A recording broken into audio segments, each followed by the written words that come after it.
Bom dia, companheiros da Causa Operária TV. Está no ar o Reunião de Pauta desse domingo, dia 24/10. São 9h28. Hoje eu, Matheus Vetter, de Blumenau, em Santa Catarina, companheiro Eric Menezes, de Salvador, na Bahia, vamos discutir os principais acontecimentos da situação política nacional e internacional do dia de hoje, do dia de ontem, enfim, fazer um balanço, uma discussão política. Convido você a se inscrever no nosso canal, se você não é inscrito, curtir e compartilhar esse link dessa transmissão e a se tornar membro da Causa Operária TV, ajudando assim a gente a expandir a nossa programação, a qualidade da Causa Operária TV. Se a produção puder subir aí o card que a gente tem explicando os membros, para os companheiros que ainda não conhecem o nosso programa de membros aqui da Causa Operária TV. A gente tem 5 membros, né? Você pode ser assinante aí, dependendo do seu bolso, com maior ou menor valor, de R$ 8,00 até R$ 200. Você pode contribuir com a Causa Operária TV. Aí está. Então, a gente tem o membro bronze, né, por R$ 7,99, membro prata por R$ 19,99, ouro por R$ 49,99, platina por R$ 99,99 e rubi por R$ 199,99. Então, assim você contribui com a Causa Operária TV de acordo com o seu bolso e ajuda a desenvolver uma programação 24 horas no ar, sempre ao lado dos trabalhadores. Vamos começar então. Bom dia, companheiro Eric.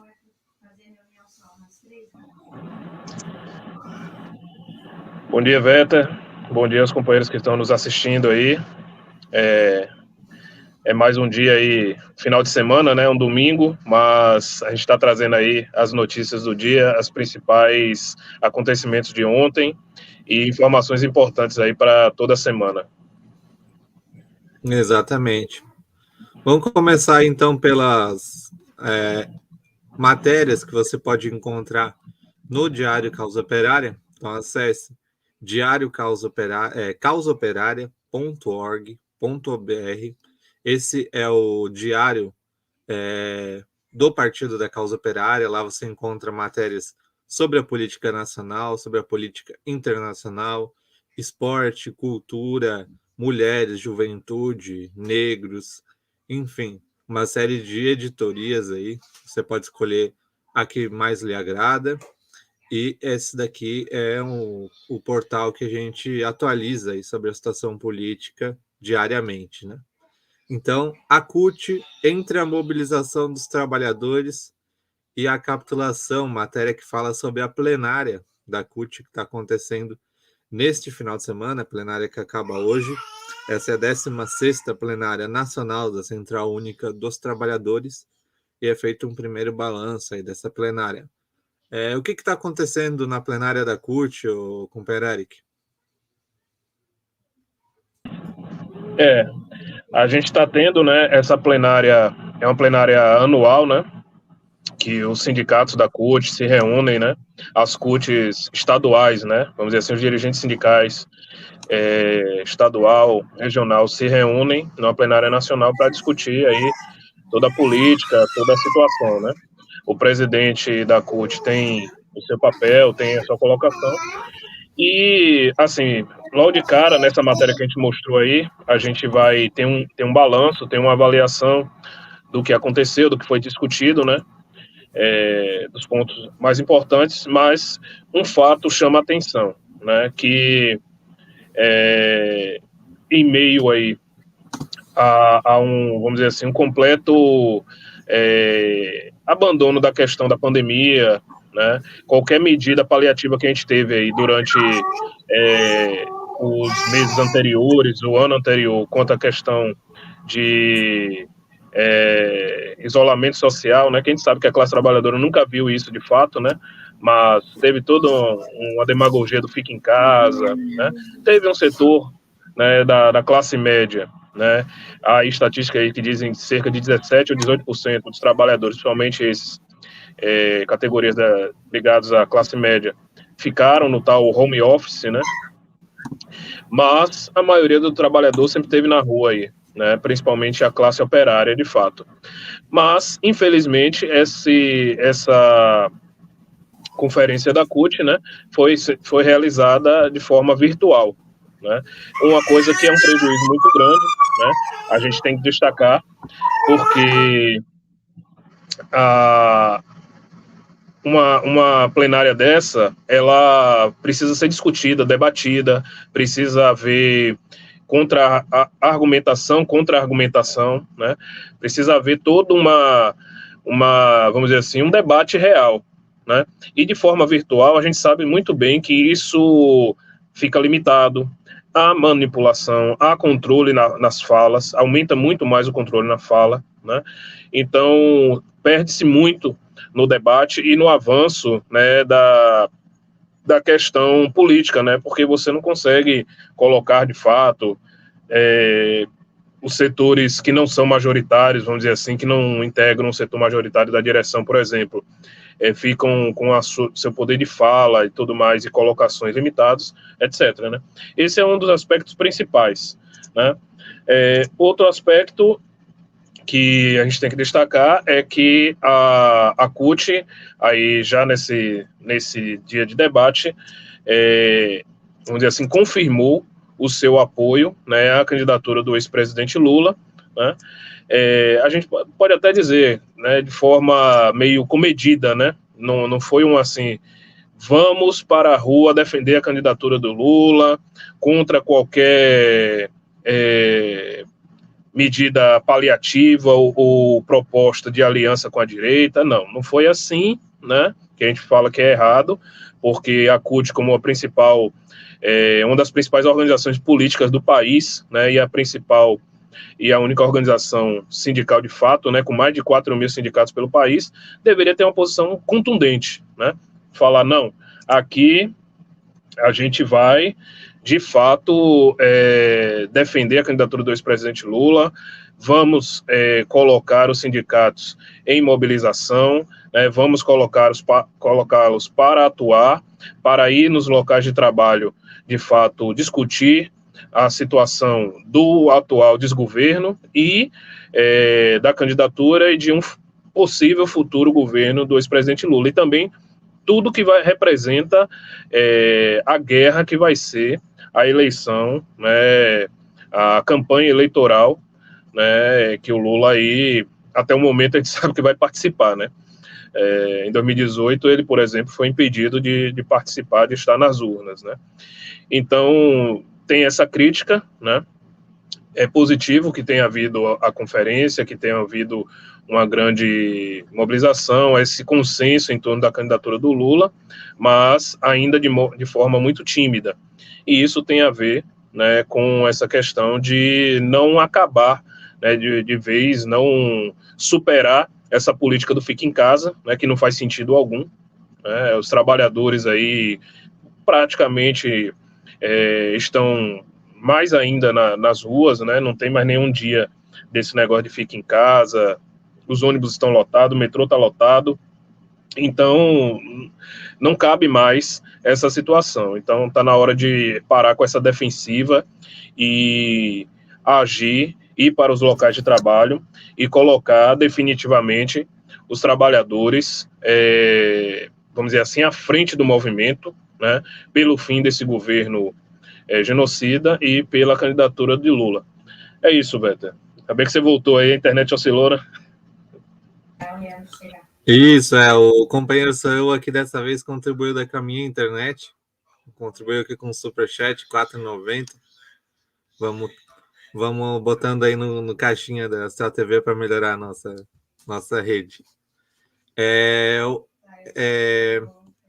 Eric, tem um aspecto também que eu não sei se você acabou comentando, mas que é interessante, mostra que mesmo assim, a Central Única dos Trabalhadores, nós integramos a Central Única dos Trabalhadores, né? Nos colocamos aqui na posição de quem integra a Central e critica o que deve ser criticado do ponto de vista da mobilização, da burocracia, né? E uma coisa que chama a atenção é que mesmo com 4 mil sindicatos filiados, a CUT elegeu apenas 950 delegados. Isso nessas condições que você falou. Pela internet, não é que o cara tinha que tirar a bunda da cadeira e pegar um avião, um ônibus, ir até São Paulo, ficar lá um final de semana, né? É ligar, sentar aí, botar uma camisa, né? Pode até ficar de cueca, que a gente sabe como é que os caras fazem, e participar do seu computador, né? Mas mesmo nessas condições, apenas 950 delegados foram inscritos e 600 participaram. Isso daí é como se fosse assim, a cada 5 sindicatos filiados à CUT, um delegado, né? Nem todos os sindicatos tiveram representantes na plenária, que já é bastante limitado, né? Tem sindicatos aí como a POSP, por exemplo, que representam mais de 100 mil trabalhadores. Eles têm dezenas, centenas, se não milhares de representantes sindicais. Eles têm subsedes, enfim, tem um aparelho bastante grande. Desses 600, com certeza uma parte expressiva é de alguns sindicatos, né, como a PUESP, a PP Sindicato, que são sindicatos grandes. E o balanço aqui é que a CUT representa cerca de 15 milhões de trabalhadores. Então isso daí também é bastante preocupante, né, Eric? Uma vez que a gente deveria, nesse momento, estar fazendo plenárias ampliadas, buscando, além dos sindicatos da CUT, pegar organizações da classe operária, participar, como a MST, a CMP, movimentos de luta aí dos trabalhadores, né, abertos e tal. E a gente vê que a plenária da CUT é bastante limitado desse ponto de vista, né, Eric? Pois é, essas coisas que a gente fala, não tem justificativa, né? Porque exatamente o que você falou, virtual dá para colocar quem quer que seja, né? Não precisa ser aquela quantidade formal. E na verdade está sendo até menos do que em outras situações, né? Então tem que ter um esforço aí da direção, da CUT, dos sindicatos, para primeiro colocar os dirigentes para literalmente trabalhar, né? Colocá-los na zorra da conferência, né? E ampliar. Virtualmente, não tem limite, dá para botar muita gente aí e fazer um negócio, como você falou, uma plenária bem ampliada, aproveitar a situação, que já não é essa, né? Já nem precisa mais fazer esse negócio virtual, mas já que decidiram, daria para fazer muito, muito maior. E o que a gente viu durante toda a pandemia foi o contrário. O pessoal cancelou até plenária virtual, deixou de fazer reuniões e quando fazia, faz assim, de forma reduzida. Eu vivi isso aqui no meu sindicato, mesmo na campanha salarial, o pessoal, em vez de fazer uma assembleia aí com boa parte da categoria, fazia uma assembleia com 500, quando botava 1.000 pessoas na sala, estava comemorando, batendo palma. Só que a categoria tem 15 mil bancários, só na Bahia. E aí? Exatamente. Depois a gente até vai abordar a questão da conferência, né, de luta contra a conferência, a terceira plenária do Bloco Vermelho, que é justamente o oposto disso, né? Mas vamos deixar mais para frente na nossa pauta. Ontem, uma pessoa muito querida aí pela população brasileira e mundial em geral, completou 81 anos, né? O Rei Pelé, rei do futebol mundial, completou nesse sábado seus 81 anos, mais um motivo para comemorar e enaltecer aquele que eternizou a arte do futebol e consolidou o futebol brasileiro como o maior do mundo.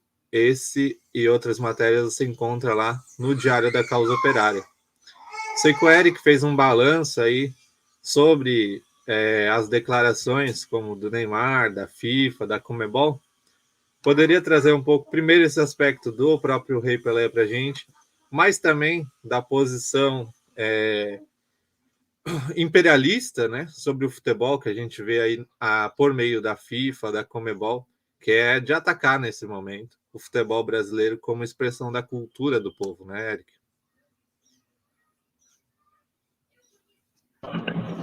Exatamente, Walter. Bom, como você falou, ontem foi aniversário do Pelé, né? 81 anos. Tem uma matéria aí no DCO, tá aí. O Rei faz 81 anos, né? Aí na nossa editoria da Zona do Agrião, que é a editoria de esportes, o Rei do Futebol completou neste sábado 81 anos, mais um motivo para comemorar e enaltecer aquele que eternizou a arte do futebol e consolidou o futebol brasileiro como o maior. Tá aí o gol de bicicleta do Pelé. Essa imagem, eu acho que não foi nem gol, né? Desculpa. Mas essa imagem ficou clássica, né? De uma bicicleta perfeita, né? E, inclusive, foi em 62 tirada essa foto,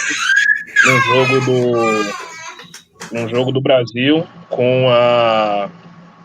contra a Bélgica, que o Brasil ganhou de 5-0 aqui no Brasil. E o Pelé tem registrado essa imagem aí clássica, né? Então, o Pelé completou 81 anos, a gente teve aí, falando a verdade, teve muito pouco, vamos dizer assim, muito pouco destaque ao aniversário dele, né? A imprensa tirou nota, umas matériazinhas curtas, um parágrafo falando uma coisa e outra, bem superficial, mas muito aquém de ser realmente uma comemoração e uma reverência adequada àquele que é o maior jogador de todos os tempos de futebol, que foi eleito o atleta do século pelo Comitê Olímpico Internacional, ou seja, o maior de todos os esportes no século XX, né? Então, deveria receber aí homenagens aos caminhões, deveria ser feriado nacional até o dia daí do aniversário do Pelé, né? Porque tudo que ele trouxe para o futebol, né? É isso que a gente fala, essa matéria destaca esse aspecto. Ele consolidou o futebol brasileiro como o maior e como o futebol arte, né? E o futebol arte que o Brasil trouxe para o mundo, né, criou um parâmetro diferente, né? Todos os países que jogaram futebol belo, não só com drible, né? Fala-se muito do drible individual brasileiro, né? Da jogada individual, mas o jogador com excelência em habilidade, né? Com alto nível técnico, que foi isso que o Pelé consolidou. O Pelé consolidou o alto nível técnico em um só jogador, né? Porque antes dele, o Brasil vinha crescendo o seu nível técnico, apareceram diversos jogadores de nível mundial, como o Zizinho, que era o ídolo dele, por exemplo, dos anos 40 e 50, Leônidas da Silva, né? Diversos outros jogadores que já vinham trazendo esse vamos dizer assim, o futebol brasileiro a um outro patamar. E o Pelé consolidou isso, né? E a partir disso ele estrelou, né, nos principais palcos do mundo, a Copa do Mundo de 58 ele com 18 anos, com 17 anos, né? Depois a Copa de 62, Campeonato Mundial, Interclube pelo Santos, 3 Copas e tudo mais, e consolidou o futebol arte. Então, por exemplo, a gente fala, se o Pelé, né, o maior de todos os tempos, fosse aí inglês, espanhol, italiano, Ave Maria, ia ser feriado até no Brasil para comemorar o Pelé italiano, né? Mas infelizmente a gente a gente registra aí que não há devido reconhecimento de tudo que representa o Pelé, né? Mas destaque negativo, né? Teve aí a FIFA praticamente não fez nenhuma reverência adequada, né? Escreveu uma notinha lá no Twitter, vou botar até aqui, tá aí um dos perfis da FIFA, né? FIFA World Cup, o rei do futebol, completa 81 anos hoje, aí botou o gol dele contra a Suécia em 58, né? Só isso, não tem nada no site. A Conmebol escreveu uma notinha, uma matéria bem curtinha, nada demais. Né? A CBF também fez isso aí pelo Twitter, né? Feliz aniversário, Pelé, o maior de todos os tempos. O futebol mundial sempre deverá homenagem, vida longa ao rei. Ok, coisa muito simples. E a gente teve algumas outras aqui, que eu acho que até seriam mais interessantes. Por exemplo, o Grêmio, no seu perfil aí no Twitter, também tirou aí. Hoje Pelé completa 81 anos, não poderíamos deixar de felicitá-lo pela história que construiu nos campos, além das gerações que inspirou com seus gols, dribles e passes, felicidades a um dos maiores de todos os tempos. Aí tá o uruguaio aí, Ancheta, né, o zagueiro do Grêmio à época. O Botafogo também tirou uma notinha no Twitter aí, no perfil do Botafogo, parabéns, ídolo mundial, inspiração eterna no futebol, Pelé completa 81 anos, já tá, homenagem, a foto dele clássica aí com Garrincha, na Copa do Mundo 62, né, em preparação para a Copa. O São Paulo também tirou aí uma nota, e teve o Neymar também, de atleta da atualidade, praticamente só o Neymar, né, de destaque, fez uma homenagem ao Pelé, né? Os demais meio que deixaram passar batida. Eu vou procurar a imagem aqui. O Neymar fez um vídeo até. A gente não vai mostrar aqui para não ter problema de direito autoral, qualquer coisa do tipo. Mas o Neymar, ele homenageou o Pelé, postou uma foto nas suas redes sociais e também fez um vídeo, né, na Santos TV. Eu acho que não dá para a gente mostrar por isso, né? É o material aí da Santos TV. Mas eu vou falar aqui as palavras dele, que praticamente foi o único grande jogador aí atual a fazer uma referência mais adequada, né? Para terminar. Aí no vídeo o Neymar fala, rei do futebol. Parabéns, que Deus te abençoe, proteja e dê muita saúde. Aproveite o seu dia, que você merece demais. Obrigado por tudo que você fez pelo futebol e para todos os brasileiros. Tchau, tchau. É isso. Teve uma homenagem também, que eu achei bem interessante, não dá para mostrar o vídeo também, da Santos TV, do Mano Brown. Mano Brown aí, que destacou o negão, como ele falou, né? 51 anos. Eu vou mostrar a imagem aqui, pelo menos, do Twitter. E bom, é isso, Vetter. Homenagens ao Pelé aí, 81 anos. Tem muita coisa a falar, né? Vou concluir aqui. Se a gente quiser comentar mais alguma coisa, os recordes de Pelé, misericórdia, é muita coisa, né? Me chamou a atenção uma coisa que eu não sabia, inclusive, pesquisando aqui. Ele foi artilheiro, né, do Campeonato Paulista no seu primeiro ano, né, como titular no Santos, em 56. Com 16 anos apenas, ele foi artilheiro com 36 gols do Campeonato Paulista, praticamente assim nos seus primeiros jogos, né?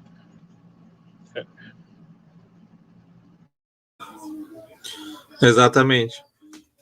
Não, é interessante, eu vi o seu... Você colocou ali a imagem, né, da bicicleta do Pelé.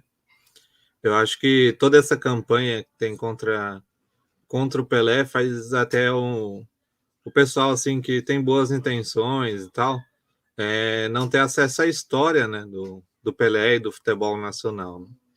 Mas o Pelé é criador da maioria dos dribles que são usados até hoje no futebol mundial, né?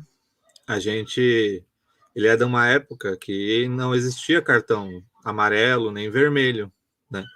Então você tinha que executar vários dribles para não quebrarem a sua perna no campeonato, né? O próprio Rei Pelé aí, ele não iria participar da Copa de 70 devido à grande violência que tinha era usada contra ele no futebol. Né? A gente vê o mesmo acontecendo hoje com o Neymar, por exemplo. Você vê em qualquer jogo, eles colocam 4 marcadores em cima do Neymar, né?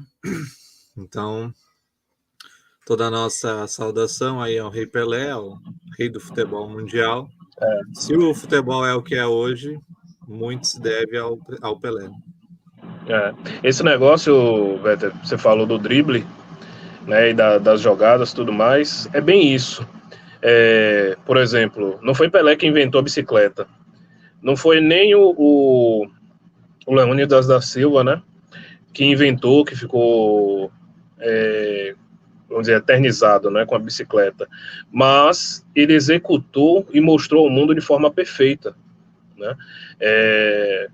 Mesma coisa, por exemplo, eu acho que é uma coisa muito importante falar ele foi o primeiro atleta a unir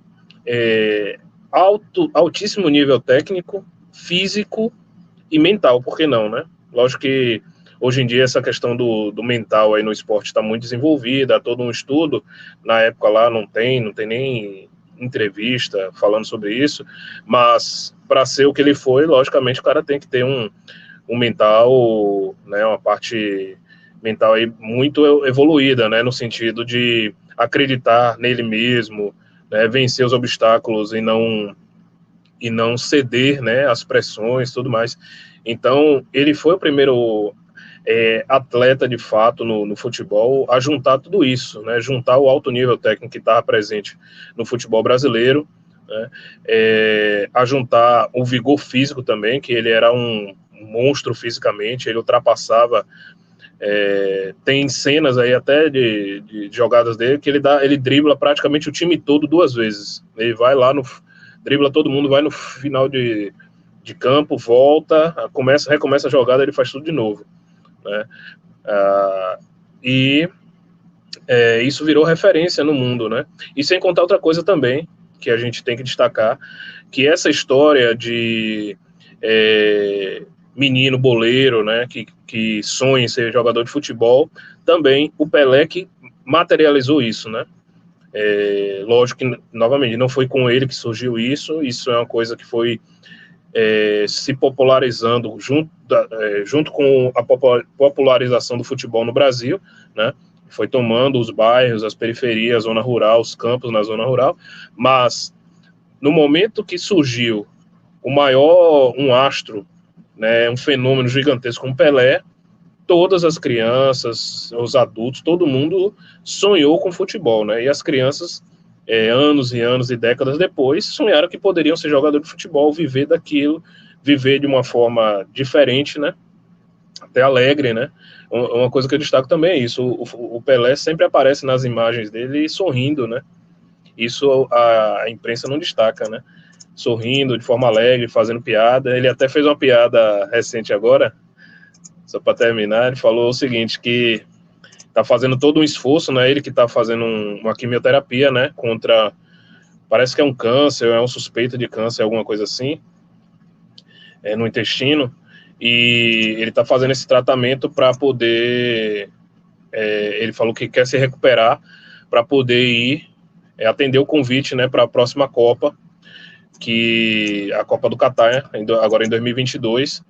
Que ele foi convidado, como ele sempre é, e ele, de 58 até hoje, ele só faltou a uma Copa, pra você ter ideia. Foi a Copa de 2018, a última, que ele já estava também com problema de saúde. Todas as Copas ele teve presente, sendo embaixador do futebol, né, fazendo toda a publicidade e tudo mais, como é esperado, né, da figura dele. E aí ele brincou assim, falou, Tite, você que provavelmente vai ser o técnico até a Copa, tudo mais. Essa é a última Copa que eu jogo, viu? Não me convoca mais. Exatamente. O futebol é esse pouco aí de alegria que a população brasileira ainda tem, né? E tanto a esquerda pequeno-burguesa como a direita, o imperialismo, faz questão de atacar a população nesse sentido por meio dessas figuras aí que representam a população. Bem, próximo tema, você também pode encontrar lá na nossa editoria de Moradia e Terra, Mesmo com decisão do STF, despejos continuam em Rondônia. Homens, mulheres, 400 crianças, adolescentes, pré-adolescentes, crianças de colo, mulheres grávidas foram expulsos de suas casas e deixadas em qualquer lugar. A gente vem destacando aí na nossa imprensa o avanço que está tendo contra os companheiros da LCP, né? Inclusive, um de seus líderes aí foi preso no dia de ontem, deixa eu só confirmar aqui, mas está tendo um avanço bastante grande contra os companheiros da LCP lá em Rondônia e dos assentados, né? Você poderia comentar um pouquinho, Eric? Eu vou pegar aqui a matéria sobre o companheiro que foi preso lá na LCP também. Esse caso aí da LCP, né, dos trabalhadores rurais aí em Rondônia, tá muito grave, né? Foi montado aí um aparato gigantesco aí pela polícia, né, pelo governo Bolsonaro, né, aproveitando que o governo do estado é de um bolsonarista, né, não me lembro agora o nome do governador, mas ele é um bolsonarista e está aproveitando a política do Bolsonaro, né, de atacar, de agir com uma extrema violência contra os trabalhadores sem terra, né, que muitas vezes têm todo o direito à terra, já estão estabelecidos há muito tempo, como é o caso nessa situação em Rondônia, que é um grande assentamento, né? Há muito tempo o pessoal está estabelecido ali e foi criado todo um aparato. Essa semana a gente viu aí vídeos de 2 helicópteros, dezenas de viaturas, né? E a ação do Estado aí com extrema violência, né? Prendeu gente de forma injustificada e teve, se eu não me engano, o assassinato de 3 pessoas já, né? Também aí na tentativa de desocupar esse pessoal. Então, essa é a política do governo Bolsonaro, né, que vem acontecendo em todo o país, inclusive aqui na Bahia, por exemplo, mesmo sendo o governo aí do Rui Costa, do PT, né? O PT aqui que, mesmo tendo governo, nada faz contra isso. Faz uma demagogiazinha quando, por exemplo, Bolsonaro botou a Força Nacional, veio para cá e aí incomodou, porque o Bolsonaro não consultou o governador para botar a Força Nacional, aí tudo mais. Mas teve, por exemplo, despejos aqui na Bahia, né, principalmente na área rural, de assentamentos, e o governador não fez nada, deixou acontecer, né? Teve toda uma onda aí e continua, isso principalmente no extremo sul do estado aqui. Uhum. Companheiro aqui, Arthur Freitas, está falando que o governador de Rondônia é o Marcos Rocha. Ele é um PM. Bem, a gente deve cercar aí todos os companheiros de solidariedade, né? Solidariedade também material, ajudar os companheiros na luta aí contra as desocupações. Esse companheiro que foi preso, líder aí dos camponeses, foi preso nessa sexta-feira, acusado de esbulho processório, que deixa eu pegar certinho para vocês aqui, que é um termo novo para mim, eu até pesquisei, mas não decorei o que significa. Em tese, ele está sendo acusado de ocupação de terra, né? O crime de ocupar terra que não é sua. Isso daí é embulho processório ocorre quando alguém possuidor de um bem tem sua posse tomada de forma injusta, seja de forma violenta, seja de forma clandestina ou irregular, mas sem uso da força. Assim, o possuidor perde o exercício regular da posse que lhe é legítima. O interessante, Eric, é que os movimentos, sejam sem terra ou sem teto, em geral, quando eles vão ocupar algum terreno, eles vão nos terrenos de grandes devedores à União, né? Pessoas que têm grandes dívidas aí com a União. Por exemplo, vou dar uma vez eu fui visitar um assentamento aqui do MST na região de Santa Catarina, na região do Contestado, uma guerra que aconteceu em Santa Catarina, onde o exército, na época, né, isso em 1930, ele se colocou contra a população, né, a população se organizou contra o Exército Nacional, e os generais que mais matavam a população, eles ganhavam terreno por parte do governo, né? Então, quanto mais pessoas você matava da população brasileira, mais terras você ganhava. Então, o MST, na região do Contestado, ali em Abelardo Luz, região, eles ocuparam essas terras, né? Que são aí, de fato, não são terras dos generais, né? Eles ganharam aí por assassinar a população pobre camponesa da época. Mais de 3 mil pessoas brasileiros morreram nessa guerra. Então você vê que esse crime aí que o companheiro está sendo acusado, na verdade, isso daqui é uma defesa dos crimes cometidos pela burguesia, pelo grande latifúndio, né? Toda a solidariedade aos companheiros da LCP e aos companheiros sem terra de Rondônia e de todo o Brasil, uma vez que essa ofensiva aqui do governo Bolsonaro, da direita tradicional, ela está acontecendo em todo o território nacional. É preciso organizar a luta contra os despejos e é igual tá colocado aqui. Existe inclusive uma lei nacional, Eric, que proíbe os despejos durante a pandemia até o final de 2021. Então, o que está acontecendo é que a própria polícia e tudo mais, o próprio judiciário está simplesmente limpando a Constituição, a bunda deles com a Constituição Nacional, né? Passando por cima aí de uma lei federal para atender interesses alheios à da população, atender interesses econômicos do latifúndio nacional. E destacar isso que você falou, né, Peter? O caminho é a organização e aí a autodefesa do povo. Somente o pessoal, o trabalhador sem terra do campo, tá, é o setor aí mais historicamente violentado, né, de forma brutal, né, pelos latifundiários, e não há outra forma de reagir a isso só com medida parlamentar, buscando esses parlamentares aí da esquerda, com ONG. Isso aí a gente sabe que não vai resolver nada.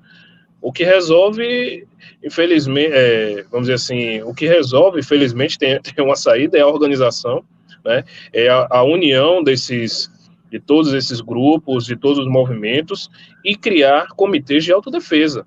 Não dá para você estar lá no campo desarmado e ficar fazendo protesto pacífico, abraçando árvore, abraçando a determinadas áreas, ou também fazendo ocupação pura e simples, né? Ah, ocupa a sede do INCRA lá, beleza, quebra tudo, não sei o quê. Aí o pessoal dá um cala-boca. Aí daqui a pouco você ocupa não sei o quê e consegue uma medida parcial, ou também, ou muitas vezes, como ultimamente, não está conseguindo nada. Contra essa violência aí, dos garimpeiros, dos latifundiários e das forças policiais, das forças de repressão do Estado, é autodefesa, né? A história mostra isso aí. A quantidade de trabalhadores nessa situação rural, nessa situação é muito grande. Então, se esse pessoal todo tiver aí unido, organizado em comitês de autodefesa e armado, aí começa a reduzir essa violência aí. Com certeza, Eric, isso daí mesmo. Pela constituição de comitês de autodefesa, né, no campo e na cidade. O companheiro Arthur Freitas aqui me corrigiu, a Guerra do Contestado foi em 1912, pouco antes aí da Revolução Russa. O próximo tema justamente é organizar essa luta, né? A gente colocou aqui o problema da CUT, a gente colocou agora o problema dos despejos, das desocupações que estão ocorrendo em todo o Brasil.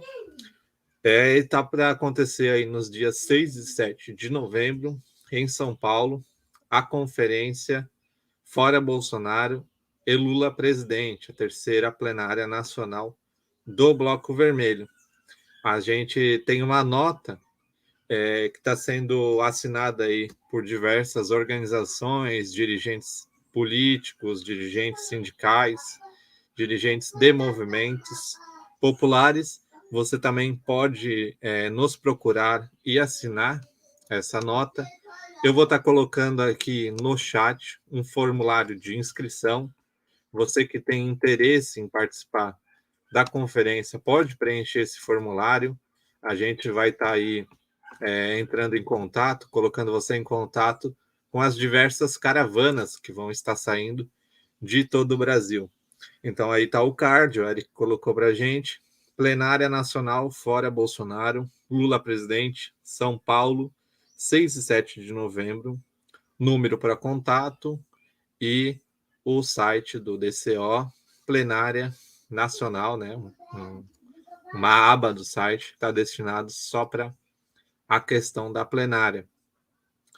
Eric, você tem a nota aí, poderia ler para os nossos companheiros verem do que se trata a plenária propriamente dita, né? Colocação política que está sendo redigida aí para as organizações de luta dos trabalhadores? Uhum. Tenho sim, Vetter. Eu vou ler aqui para o pessoal. Essa nota é o manifesto, né, da conferência. Ele pode ser encontrado aí no DCO. Está sendo publicado. Se ainda não está disponível, vai ser disponibilizado hoje. E vamos ler aqui rapidamente, que tem um material muito importante, né, para orientar, e traz, vamos dizer assim, colocações importantes sobre a importância, né, da plenária. Então vamos lá. É hora das bases decidirem os rumos do movimento. Todos à plenária nacional por fora Bolsonaro e Lula presidente, dia 6 e 7 de novembro em São Paulo. Começando aqui. Os atos do dia 2 de outubro deixaram claro: o movimento nacional de luta pelo fora Bolsonaro precisa passar por uma mudança radical. Quem está saindo às ruas para lutar é forçado a tirar essa conclusão. Isso ocorre porque setores dentro do movimento buscam impor uma política que não corresponde em nada aos anseios e necessidades do povo trabalhador e oprimido. Basta ouvir o que dizem as ruas. No dia 2, as manifestações deram uma sonora vaia aos convidados de honra dos defensores da política de frente ampla. Isto é, deram um não à política de aliança com políticos e partidos de direita. Ciro Gomes, Paulinho da Força e outros ilustres convidados trazidos à Avenida Paulista foram vaiados justamente porque quem está ao pé do caminhão de som não quer se aliar com os golpistas, que não é só o PCO, né? Um número cada vez maior de ativistas da luta dos trabalhadores da juventude compreende o papel reacionário daqueles que dizem ser contra Bolsonaro, mas apoiam sua luta política, as privatizações, as reformas contra o funcionalismo, a falta de medidas efetivas na pandemia, etc. Está bastante claro que esses falsos aliados da luta pelo fora Bolsonaro têm como objetivo principal atacar a mobilização dos trabalhadores e o ex-presidente Lula. A infiltração do movimento por esses elementos reacionários vem sendo imposta do alto. É feita sem que as bases sejam consultadas. Isso ficou muito claro no último dia 2, quando os partidários da aliança com a direita democrática e inimiga dos trabalhadores tentaram controlar os atos públicos com um enorme aparato. Gastaram muito dinheiro, carros de som luxuosos, seguranças, etc. E limitaram a mobilização, suspendendo passeatas, como ocorreu em São Paulo, e até desmarcaram atos, como fizeram em Santa Catarina, para impedir a manifestação popular contra a direita. Criaram uma coordenação paralela que não consulta nenhum ativista para decidir os rumos de todo o movimento. São dirigentes que preferem dar voz até mesmo a herdeiros de banqueiros, golpistas e todo tipo de inimigos da luta dos explorados. As bases só conseguem se fazer ouvir quando se insurgem contra os esquemas armados por essa cúpula. É hora de dizer chega. O movimento não pode ficar nas mãos de meia dúzia de pessoas. São os trabalhadores, operários, estudantes, todos os setores oprimidos da população, quem tem, quem tem que, quem tem que decidir como se organizar, quais são suas reivindicações e quem são seus aliados. Para isso, é preciso organizar todo o movimento sobre novas bases. É preciso que ele seja mais democrático e aberto à participação do povo. É necessário que todas as decisões importantes sejam amplamente discutidas. É preciso tomar iniciativas para que a mobilização se amplie, que mais pessoas participem das manifestações e que mais manifestações aconteçam. Para isso, é preciso organizar a população nos bairros e locais de trabalho e estudo. É preciso criar comitês de luta e realizar reuniões e plenárias em todas as cidades e em todos os estados, para discutir e decidir como a luta deve avançar. Esse movimento tem duas reivindicações fundamentais: fora Bolsonaro e Lula presidente. Eles correspondem à luta pelo fim do governo de todos os golpistas e por um governo dos trabalhadores. Estamos a menos de um ano das eleições e a campanha eleitoral já está em andamento. Toda a burguesia está buscando uma saída para continuar a governar. É a chamada terceira via, entre aspas. Uma alternativa burguesa e direitista diante da polarização política entre Lula e Bolsonaro. Fazem todos os esforços para tornar viável a candidatura do partido de confiança dos banqueiros, o PSDB, seja ele João Dória ou Eduardo Leite. E já deixaram claro, mesmo que não consigam emplacar uma alternativa mais ao gosto do grande capital nacional e internacional, não hesitarão em apoiar Bolsonaro uma vez mais, se isso for necessário. Lula é o único candidato da esquerda que pode derrotar tanto Bolsonaro quanto a terceira via, neoliberal. Para isso, no entanto, é preciso um movimento de luta para levar adiante essa candidatura. Por isso, é necessário e urgente que todos os partidos e organizações da esquerda, do movimento operário e popular, defendam incondicionalmente, desde já, a candidatura de Lula. É preciso elaborar um programa de luta para a mobilização e para as eleições. Nesse sentido, as organizações e dirigentes abaixo-assinados convocam a realização de uma plenária nacional por fora Bolsonaro e Lula presidente, a se reunir em São Paulo nos próximos dias 6 e 7 de novembro. A plenária será aberta à participação de todos os militantes sindicalistas, líderes de movimentos sociais e populares, todo o ativismo classista, socialista ou, em uma palavra, vermelho. O objetivo é debater a organização e os rumos do movimento e apoiar uma perspectiva para avançar na conquista das suas reivindicações dos explorados, por meio da luta organizada pela base, independente dos partidos burgueses contra todos os golpistas. Uma plenária para impulsionar a campanha por fora Bolsonaro e todos os golpistas, pelas reivindicações dos trabalhadores diante da crise e por Lula presidente por um governo dos trabalhadores. Aí tem algumas palavras de ordem, né, que foram propostas. Fora Bolsonaro e todos os golpistas, nada de direita nos atos, não a privatização dos Correios e da Eletrobras, reestatização da Petrobras sob o controle dos trabalhadores, não a reforma administrativa, reforma agrária com expropriação do latifúndio, reforma urbana sob o controle das organizações populares, Lula presidente por um governo dos trabalhadores. É isso, Vetter. A gente viu aí a nota um pouquinho demorada, mas a leitura é importante para a gente trazer aqui, vamos dizer assim, toda a caracterização, toda a justificativa, porque é fundamental essa plenária, essa reunião dos militantes do setor mais ativo da luta hoje nas ruas, né? Exatamente. Então, eu disponibilizei para os companheiros o formulário aqui no chat. Não fique de fora dessa atividade importantíssima, crucial na situação política. Cabe lembrar que essa, então, é a terceira, né? Já aconteceram duas anteriores, sendo que a primeira foi a responsável aí, por levar adiante, por meio dos comitês de luta, a palavra de ordem: eleição sem Lula é fraude, é Lula ou nada, e que inscreveu no dia 15 de agosto de 2018, levando aí diversas caravanas para Brasília, a candidatura do companheiro Lula. Então, isso aqui é uma questão fundamental da situação política, né?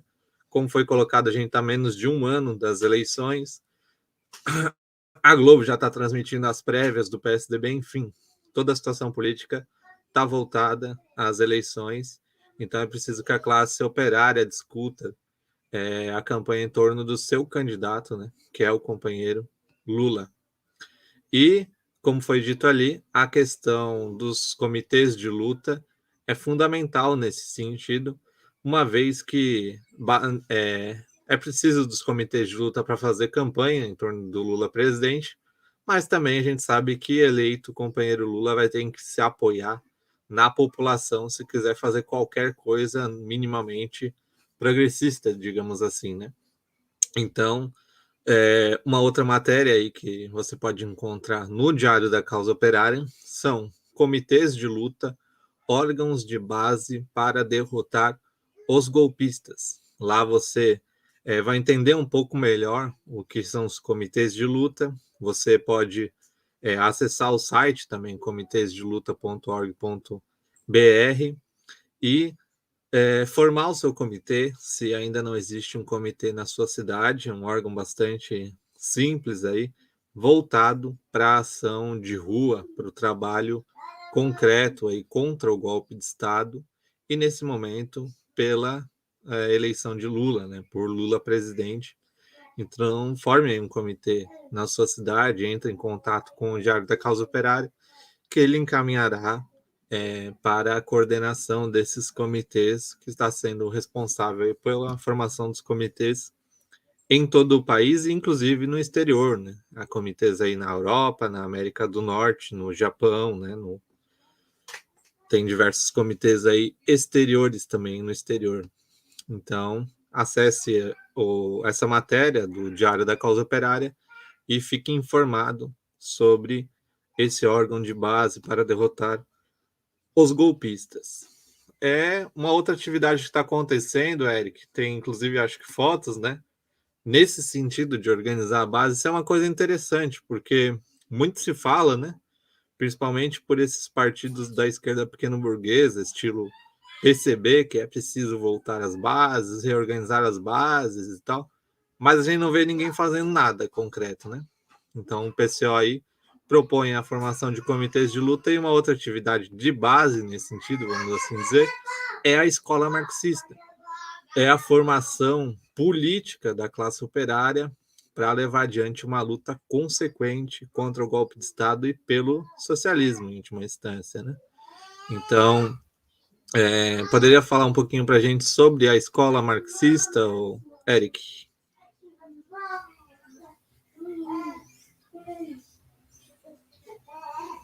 Opa, vamos lá. Exatamente, a gente vai mostrar aqui algumas imagens. Ontem aconteceram alguns cursos, né, da escola marxista, e hoje também vai acontecer mais algumas, né?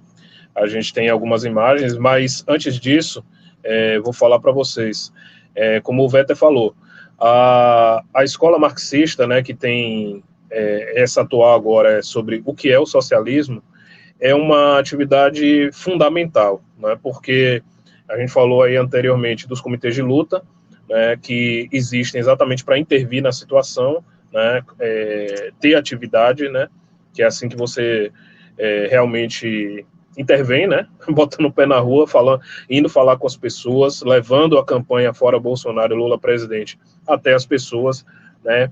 A gente tem comitês aí, tem células também do partido que fazem muito, por exemplo, mutirão porta em porta, né? Batendo na porta das pessoas, falando, levando material, levando jornal, Causa Operária, levando panfletos da campanha, adesivos, todo tipo de material que está à disposição.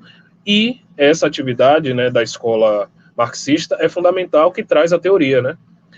Como já disse o grande Lenin, não existe política revolucionária sem teoria revolucionária, né? Então, esse tema é um tema fundamental, né? Existe toda uma, como é que fala, uma noção geral, né? De ideias socialistas, né? até pessoas que não sabem que tem uma ideia socialista, porque existe uma ideia que veio da igreja, na religião, né? Todo mundo sabe aí, fala de algumas posições, de algumas políticas do próprio Jesus, né?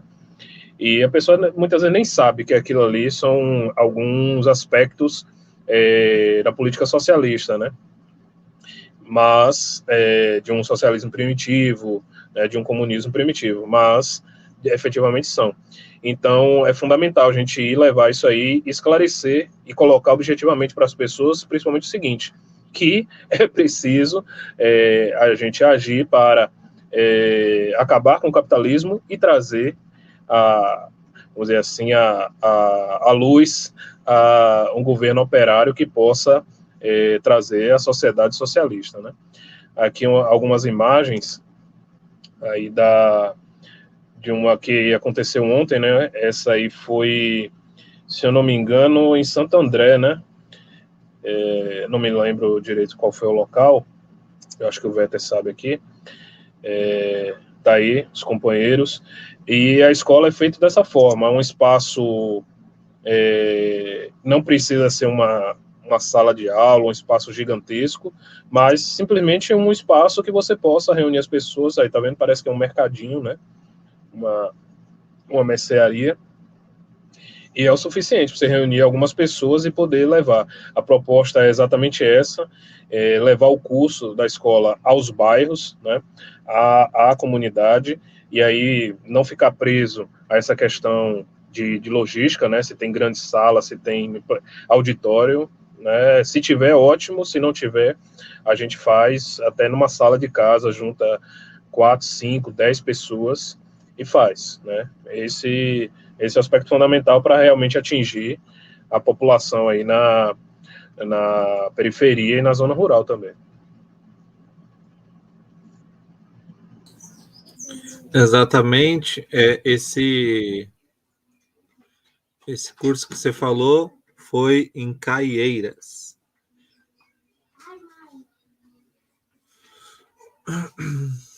Isso daí. Mais uma atividade aí do Partido da Causa Operária, no sentido de mobilizar a população, esclarecer sobre o que é o socialismo, né? Tá aí, Vetter, a agenda até que a gente mostrou ontem aí, hoje vai ter alguns cursos aí.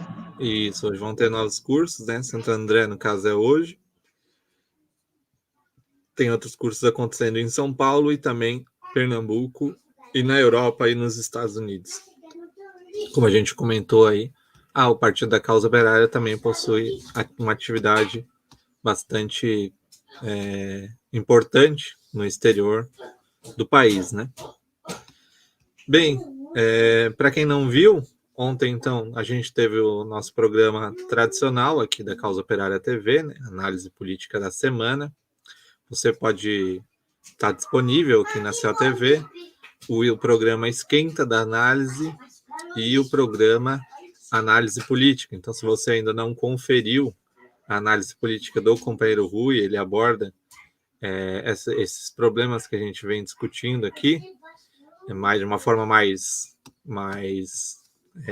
marcante, né, mais aprofundada, que é um noticiário, vá no nosso acervo aqui da Causa Operária TV e veja a análise política da semana com o companheiro Rui Costa Pimenta, que vai ao ar todo sábado.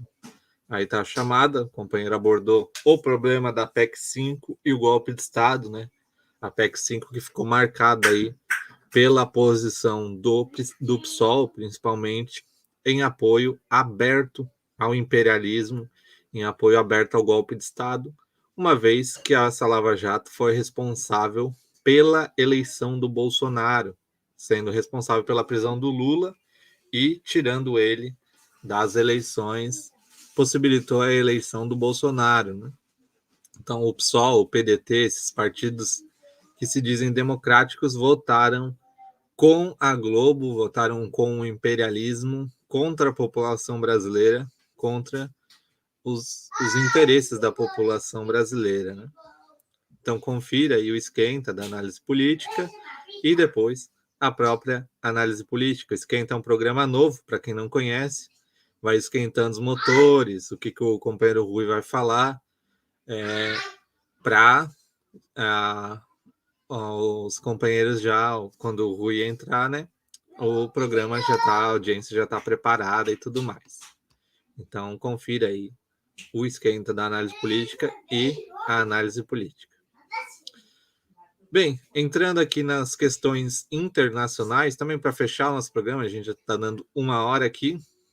Turquia ordena a expulsão de embaixadores dos Estados Unidos e mais 9 países.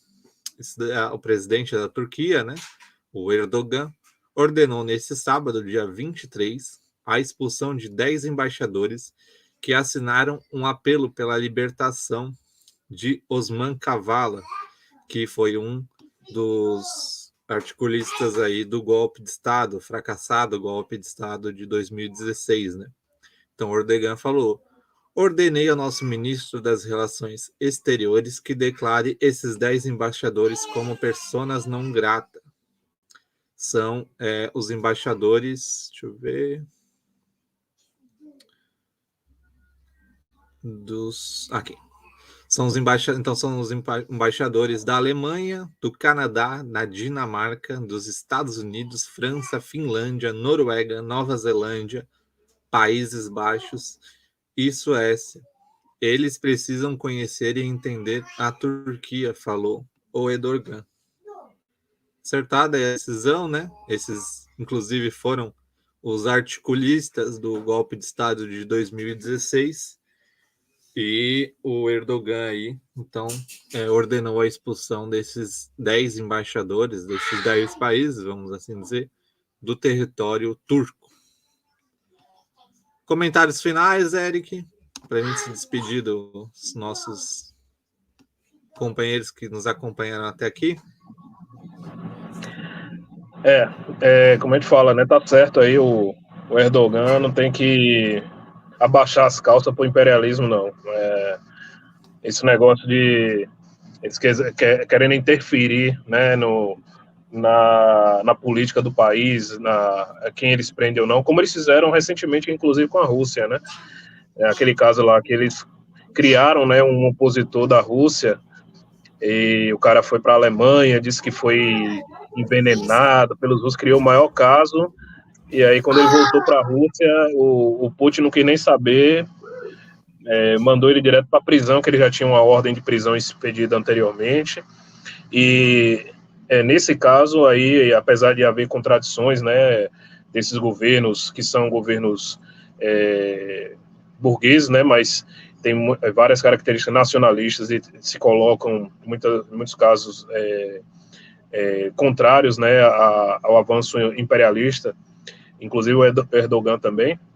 Tem hora que ele está mais pró-imperialista, tem hora que ele está mais se defrontando com o imperialismo, naturalmente, e nós apoiamos, e é assim que, por exemplo, o Brasil deveria ter um governo minimamente aí nacionalista, né? Parecido com foi o governo Lula, e para mais, né? Nós somos defensores da revolução do governo operário, do Estado operário, que é expulsar completamente aí a burguesia imperialista. Bom, obrigado aí aos companheiros que acompanharam a reunião de pauta, né? Eu me despeço aqui. Salvador hoje está debaixo d'água, um dia de chuva. A gente vai ter, inclusive, aqui atividades do nosso grupo de capoeira, Veta. A nossa escola vai participar de uma atividade hoje no Forte da Capoeira. A gente vai tentar fazer uma cobertura lá. Espero que a chuva não inviabilize, porque lá também é um espaço aberto, né? Bem legal. Vamos ver se a gente consegue tirar alguma cobertura aí. Beleza. Capoeira também você pode encontrar aí no editoria do Tição, né? Editoria de Negros, do Diário da Causa Operária. Também é uma coisa, um esporte bastante ligado aí à cultura nacional, né? Dois companheiros contribuíram aqui, sou eu, né? Contribuiu para a melhoria da nossa internet, e a Cecília Maria. Então, muito obrigado, companheiros. Obrigado a todos que comentaram aqui no chat. Hoje a gente tem aí programas, uma programação 24 horas tradicional da causa operária, e ao vivo você pode acompanhar o programa de mulheres, o programa Zona do Agrião e o resumo da semana às 8h30, fazendo um balanço aí da situação política durante essa semana, né? Semanas têm sido bastante movimentadas no Brasil desde o golpe de Estado, então é importante, além de um balanço diário, um balanço semanal da situação política de conjunto. Então fique aí com a programação 24 horas da COTV. Um bom dia a todos, um bom domingo e até mais. Tchau, tchau. Valeu, pessoal.